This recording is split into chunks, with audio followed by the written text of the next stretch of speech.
This is the part 3 of Photoshop course और इसमें मैं तुम लोगों को बताऊंगा everything about move tool and alignment. So resources के लिए तुम्हें मेरे डिस्कॉर्ड सर्वर का लिंक नीचे डिस्क्रिप्शन में मिल जाएगा, तो उसको ज्वाइन करके तुम वहाँ से इस कोर्स में जितने भी रिसोर्सेज यूज़ हुए हैं और उसके अलावा भी कुछ हेल्पफुल रिसोर्सेज तुम्हें मिल जाएंगे डिस्कॉर्ड सर्वर पर। So join the Discord server now. So let's move to the tool bar. Tool bar में सबसे पहले हमारे पास आ जाता है मूव टूल। तो मूव टूल जैसा कि नाम से पता चलता है कि ये चीज़ों को मूव करने के लिए, फॉर एग्ज़ाम्पल यहाँ पे मैं कोई इमेज रख लेता हूँ, एक एक और इमेज रख लेता हूँ, इसको मैं छोटा कर लेता हूँ। तो अभी मेरे पास दो इमेजेस हैं। बैकग्राउंड लेयर पे जैसे ये तुम लोग देख सकते हो लॉक लगा हुआ है, तो इसको अगर मैं सिलेक्ट करूँ और इसको मैं फिल करूँ, फोरग्राउंड कलर अगर फिल करना है तो अल्ट बैक स्पेस, और अगर बैकग्राउंड करना है तो कंट्रोल बैक स्पेस। तो अब अगर मैं इसको मूव करना चाहूँ तो ये मूव नहीं होगा। क्यों? क्योंकि ये बैकग्राउंड लेयर है और ये लॉक। अगर इसको हमने अनलॉक करना है फॉर सम रीज़न, तो हम इसके ऊपर डबल क्लिक करेंगे, इसको हम नाम अगर देना है तो यहाँ से नाम दे लेंगे और इसको ओके करूँगा मैं, तो ये अनलॉक हो गई और ये बैकग्राउंड लेयर नाम भी चेंज होकर लेयर 0 हो गया। अब अगर मैं इसको हिलाऊँ तो ये मूव हो सकती है। ठीक है। तो अब ये मेरे पास दो लेयर्स हैं ऊपर, दो इमेजेस। अब अगर मैं मूव टूल का शॉर्टकट है वी। तो अब अगर मैं मूव टूल सेलेक्ट करके यहाँ से इसको मूव करूँ तो ये मूव हो जाएगी। इसको भी मूव करना चाहूँ तो मूव कर सकता हूँ। अब यहाँ ऊपर मेरे पास हर टूल के ऑप्शंस आ रहे हैं, हर टूल के डिफरेंट ऑप्शंस हैं ऊपर। तो इस मूव टूल के अगर मैं ऑप्शन देखूँ तो यहाँ पे है ऑटो सेलेक्ट। इसको अगर मैं अनचेक करूँ, ये शायद आपके अनचेक हो, तो इसको अनचेक करने, अगर ये अनचेक होगा तो क्या होगा कि अगर मैं ये आर्टबोर्ड के ऊपर, मतलब ये लेयर के ऊपर आके क्लिक करूँ तो ये यहाँ से सिलेक्ट नहीं होगी लेयर। सिलेक्ट कौन सी होगी? जो मैं यहाँ लेयर पैनल के अंदर आकर सिलेक्ट करूँ। जैसे अगर मैं ये वाली ऊपर वाली लेयर सिलेक्ट करता हूँ यहाँ से लेयर पैनल से, और अगर मैं यहाँ पे, अगर मैं यहाँ से अगर मैं इसको मूव करूँ इसके ऊपर से तो ये मूव होगी। लेकिन अगर मैं दूसरी लेयर के ऊपर कर्सर रख के उसको भी मूव करने की कोशिश करता हूँ तो ये यही लेयर मूव होगी। क्यों? क्योंकि ये ऑटो सिलेक्ट ऑफ है और ये लेयर हमें अगर दूसरी सिलेक्ट करनी है तो वो मुझे लेयर पैनल से ही करनी पड़ेगी, फिर मूव होगी।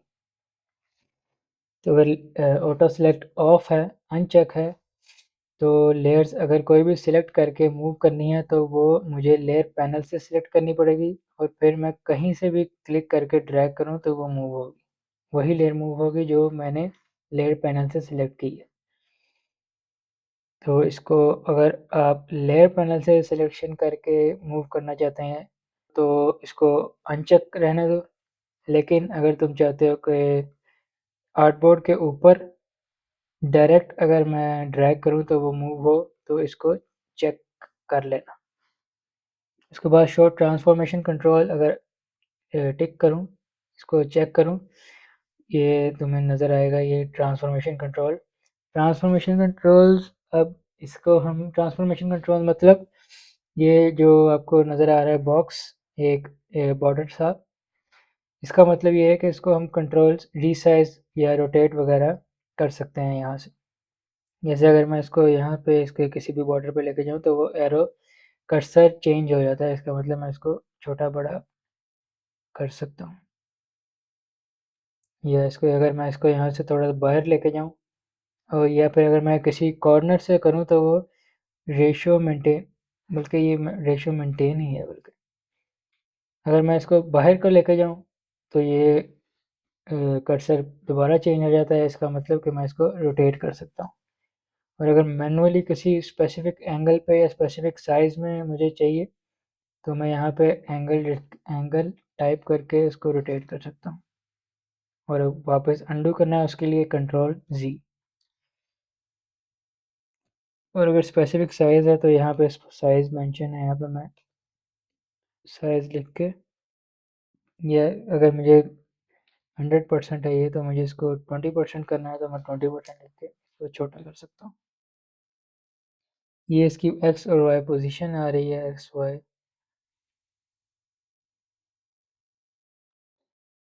तो इसको हम ऑफ ही रहने देंगे। आई प्रेफर इसको ऑफ ही रखेंगे हम। क्यों? क्योंकि हम अगर हमें इसको ऑफ करके इसको ट्रांसफॉर्म करना है लेयर को तो वो हम करेंगे कंट्रोल प्लस टी दबा के। अगर हम किसी भी लेयर को सिलेक्ट करके कंट्रोल प्लस टी दबाएंगे तो वो हमारे पास वही बॉर्डर आ जाएगा। उसको हम बड़ा छोटा रीसाइज कर सकते हैं या रोटेट कर सकते हैं, कुछ भी। और अगर हम अल्ट दबा के इसको, अब यहाँ से मैं इसको ड्रैग करता हूँ बाहर की तरफ तो ये इस तरफ राइट साइड पर जिस तरफ मैं ड्रैग कर रहा हूँ उस तरफ बड़ा हो रहा है। लेकिन अगर मैं यहाँ से बड़ा करूँ और अल्ट दबाऊँ तो ये दोनों तरफ इक्वली बड़ा होगा। या अगर मैं ऊपर को करूँ तो ये ऊपर को बड़ा होगा, और अगर मैं अल्ट दबा कर करूँ तो वो ऊपर नीचे दोनों तरफ बराबर होगा। और अगर आपका ये जो लिंक का बटन है ये डार्क है, इसका मतलब ये चेक है। अगर इसको अनचेक करूँ या अगर आपका ये अनचेक है तो ये आपका रेशो मेंटेन करके बड़ा छोटा नहीं होगा, ये स्ट्रेच होगा। मतलब अगर आप इसकी लेंथ बड़ी करेंगे तो सिर्फ लेंथ बड़ी होगी, विड्थ यहाँ से जिधर को बड़ा करेंगे सिर्फ वही एक साइड स्ट्रेच होगी। अब ये लिंक, अगर यहाँ पे ऊपर लिंक आ रहा है कंट्रोल टी दबाऊँ तो यहाँ पे एक लिंक आ रहा है, लिंक का आइकन आ रहा है, और ये डार्क है, इसका मतलब ये चेक है। अगर मैं इसको अनचेक करूँ और अब मैं अगर इसको ऊपर की तरफ बड़ा करूँ तो ये स्ट्रेच होगी, सिर्फ उतना, सिर्फ इसका वही साइड की हाइट इंक्रीज होगी, बाकी सारा सेम रहेगा। सिमिलरली अगर मैं इसको यहाँ से ड्रैग करूँ तो सिर्फ इतना हिस्सा, इतनी इसकी विड्थ यहीं एक साइड से सिर्फ स्ट्रेच होगी। अगर मैं चाहता हूँ कि ग्रेजुअली पूरा एक साथ इमेज बड़ी हो और इसको अनचेक ही रखना है तो वो करेंगे हम शिफ्ट दबा के। तो अगर मैं इसको बड़ा करते हुए शिफ्ट, किसी भी साइड से बड़ा करते हुए शिफ्ट दबाऊंगा तो अगर मैं शिफ्ट दबाता हूँ तो ये देखो ये खुद ही चेक हो जाता है। ये, अब मैं इसको छोटा करते हुए शिफ्ट दबाता हूँ, वो देखो अब ये चेक ऑटोमेटिकली हो जाएगा। लेकिन जब मैं शिफ्ट या ये सिलेक्शन छोड़ूंगा माउस तो ये वापस अनचेक हो जाएगा। तो इसको आप चेक ही रखो। उसके बाद आ जाता है ये कौन से आइकन हैं, इसका मतलब है ये है अलाइनमेंट। तो अब अगर अलाइनमेंट देखनी है तो मैं यहाँ पे एक स्क्वायर बनाता हूँ। अच्छा, तो अब यहाँ पे आ गए, जब अब यहाँ पे आ गए हमारे पास अलाइनमेंट के ऑप्शंस। जब अगर मैं ये स्क्वायर को चाहता हूँ कि ये जो आर्ट बोर्ड है इसके बिल्कुल टॉप पे रहे तो इसको मैं यहाँ से, ये जैसे कि ये लाइन रिप्रेजेंट करती है कि किस जगह पे अलाइन होगा। इसके ऊपर अगर तुम लोग होवर करो तो तुम लोग देख सकते हो कि अगर मैं इसके ऊपर होवर करूँ तो ये लेफ़्ट अलाइन है। इसका मतलब ये, अगर यहाँ से सेटिंग में जाऊँ इसकी मोर ऑप्शन में, ये अलाइन टू कैनवस, इसका मतलब कि ये जो कैनवस है हमारा ये पूरा ये इसके साथ अलाइन होगा। अगर मैं इसको सिलेक्शन करूँ तो मैं जो भी सिलेक्शन करूँगा ये उसके साथ अलाइन होगा। जैसा कि अगर मैं इसको चाहता हूँ कि ये सिलेक्शन के सेंटर में है तो अगर मैं यहाँ से करूँगा तो ये इसके सिलेक्शन के सेंटर में आ जाएगा वर्टिकली। अगर मैं चाहता हूँ ये हॉरिजॉन्टली सिलेक्शन के सेंटर में है तो ये मिडिल में करूँगा तो ये सिलेक्शन के सेंटर में आ जाएगा हॉरिजॉन्टली। अब अगर मैं इसको यहाँ से इसको करूँ कैनवस, आप अगर ये देखो कि अगर कोई सिलेक्शन नहीं है तो ये ऑप्शन हमारे पास विजिबल नहीं है, मैं इनको यूज़ नहीं कर सकता। क्यों? क्योंकि ये मेरा सिलेक्शन है अलाइन टू सिलेक्शन, तो जब मैं कोई सिलेक्शन जब तक मैं नहीं लेता तब तक मैं इसको अलाइन नहीं कर सकता। तो अगर मैं इसको करूँ अलाइन टू कैनवस, तो ये पूरे कैनवस के साथ अलाइन होगा। अब अगर मैं इसको सेलेक्ट करूँ और मैं चाहता हूँ कि ये जो कैनवस है उसके टॉप के साथ अलाइन हो, तो ये देखें ये लाइन जैसा कि नज़र आ रही है कि लाइन ऊपर की तरफ है, इसका मतलब ये टॉप पे अलाइन होगा। तो मैं इसको क्लिक करूँगा तो ऊपर की तरफ टॉप के साथ बिल्कुल अलाइन हो जाएगा। अब अगर मैं चाहता हूँ कि ये बॉटम के साथ अलाइन हो, तो मैं ये दबाऊंगा। जैसे इसमें लाइन नीचे की तरफ है तो ये इसका मतलब नीचे अलाइन होगा बॉटम। अगर मैं चाहता हूँ ये वर्टिकली मिडिल में रहे, तो मैं इसको मिडिल वाला करूँगा तो ये वर्टिकली मिडिल में हो जाएगा। सिमिलरली ये है हॉरिजॉन्टली। अगर मैं हॉरिजॉन्टली चाहता हूँ कि लेफ़्ट साइड पे अलाइन हो, तो ये करूँगा तो लेफ़्ट साइड पे हो जाएगा। हॉरिजॉन्टली चाहता हूँ कि मिडिल में हो, तो ये सेंटर वाला करूँगा तो मिडिल में अलाइन हो जाएगा। और अगर मैं चाहता हूँ कि राइट साइड पे अलाइन हो, तो ये राइट साइड पे। तो अब अगर मैं चाहता हूँ कि ये टॉप राइट पे हो जाए, तो मैं अब अगर सेंटर में करता हूँ वापस, तो अब अगर मैं चाहता हूँ ये राइट साइड पे टॉप पे, मतलब टॉप कॉर्नर में हो जाए, ये रेक्टेंगल टॉप राइट कॉर्नर में चला जाए। उसके लिए मैं क्या करूँगा, पहले मैं राइट अलाइन करूँगा ताकि ये राइट साइड पे अलाइन हो जाए, फिर मैं टॉप अलाइन करूँगा ताकि ये टॉप पे चला जाए। तो अब ये इस तरह टॉप राइट पे अलाइन हो गया। अब सिमिलरली मैं इसकी कॉपी लेता हूँ।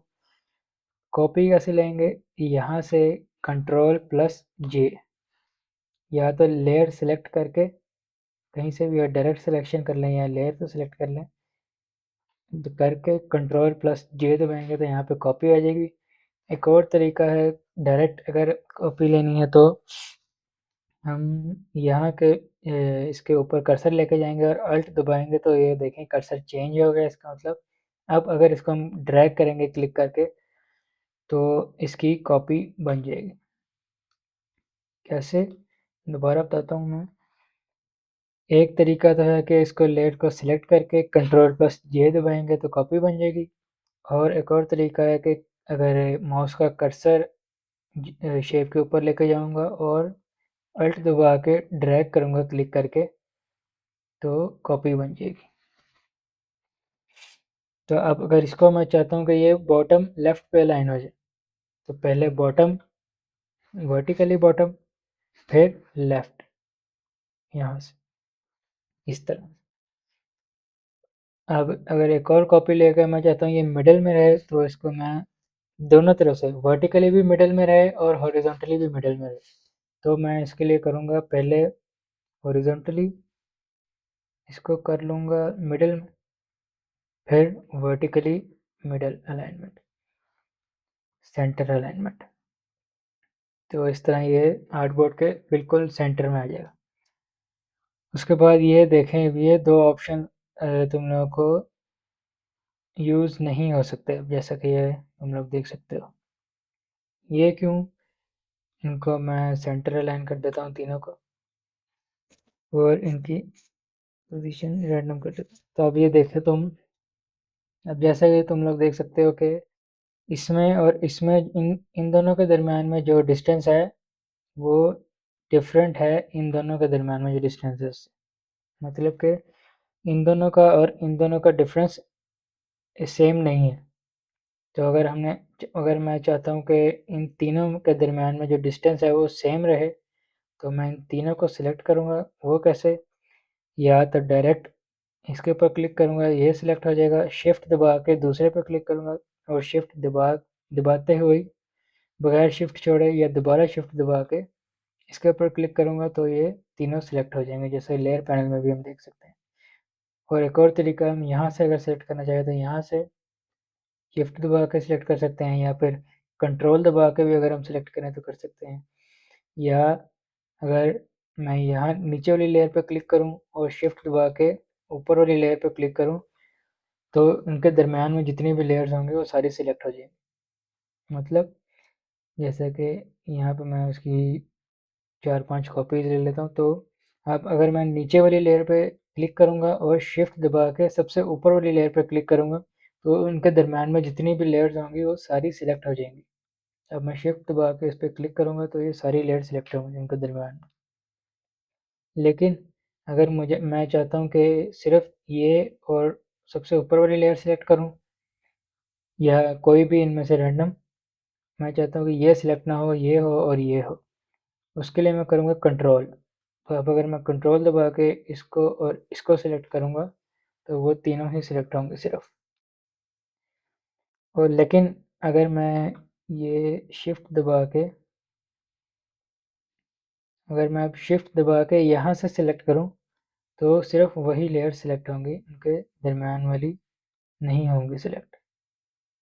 जैसे ये देखो मैं शिफ्ट दबा के ये वाली सिलेक्ट की तो ये नहीं हुई, लेकिन अगर मैं यहाँ से शिफ्ट दबा के ये सिलेक्ट करूँगा उसके बाद तो ये सेंटर वाली भी हो जाएगी। तो अगर यहाँ से मुझे रैंडम लेयर सिलेक्ट करनी है तो कंट्रोल दबा के करूँगा, लेकिन अगर यहाँ से मुझे मल्टीपल, यहाँ पे कंट्रोल दबा के मैं दूसरी सिलेक्ट नहीं कर सकता। यहाँ पे अगर मुझे मल्टीपल सिलेक्ट करनी है डायरेक्ट कैनवस के ऊपर तो मुझे शिफ्ट दबा के करनी पड़ेगी। तो अलाइनमेंट अब देखते हैं, अगर मुझे इन तीनों का डिस्टेंस वर्टिकली बराबर चाहिए तो मैं ये यूज़ करूँगा वर्टिकल अलाइनमेंट। और अगर ये सेम चीज़ मेरे पास हॉरिजॉन्टली है,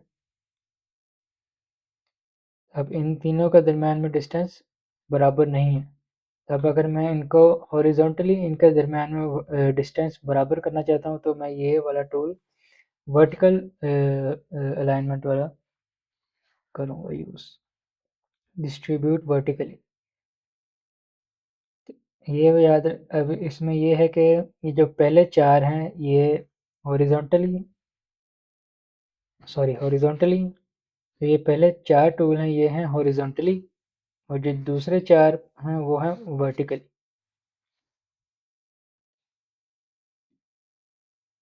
तब अगर ये वर्टिकल इनमें डिस्टेंस वर्टिकली है तो अब मैं इस डिस्टेंस को बराबर करने के लिए वर्टिकल अलाइनमेंट यूज़ करूँ। आइकन से भी आपको अंदाज़ा हो सकता है। और वर्टिकली अगर ये इस तरह वर्टिकल है तो इनमें डिस्टेंस बराबर करने के लिए मैं ये वर्टिकल डिस्ट्रीब्यूट यूज़ करूँगा। यहाँ पे अगर मोर ऑप्शंस करें तो वहाँ पे भी सेम वही options. So if you have learned anything from this video or this course, you can leave a like to this video and subscribe the channel. This would help this channel a lot and I would really appreciate that.